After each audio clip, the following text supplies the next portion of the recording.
Hey guys, this is Dahlia and I love to craft, and today I'm going to show you how to make a jelly roll rug. So today we're going to be using our Riley Blake designs, and they're pre-packaged, and when you open them up you can see how cute and different they are. They're all kinds of shapes and colors and patterns, which is really fun. So when you buy the Riley Blake designs on our site, it actually comes pre-sewn, so the first step is already done for you, which is really great. All of your fabric is already connected, so it just makes things super easy.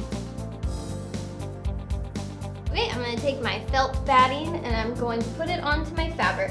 I'm going to match it up. I'm going to fold both ends towards the center, and then I'm going to fold it one more time. Then I'm going to take my clip, and the clip's going to hold it together, and we're just going to keep going.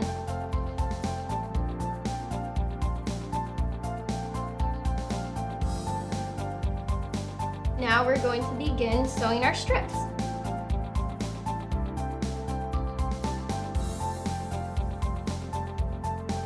The word jelly roll just makes me really hungry.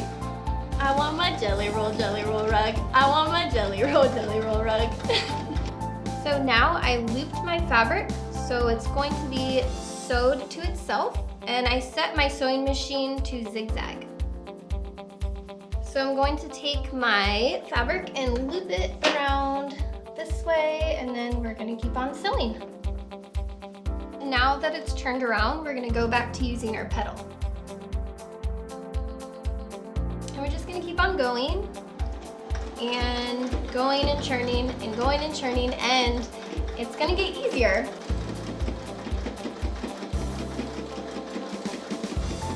Alright, and when you're done, you're going to end up with something looking like this.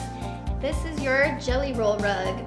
There's going to be some pieces hanging off. You can always cut them, and if you're worried about it being a little bit bumpy, you can always hot iron it. That always works great. You can put this in your living room, your bathroom, for your dog or cat, nursery, anything really. It's pretty cute, and I hope you will have fun with it.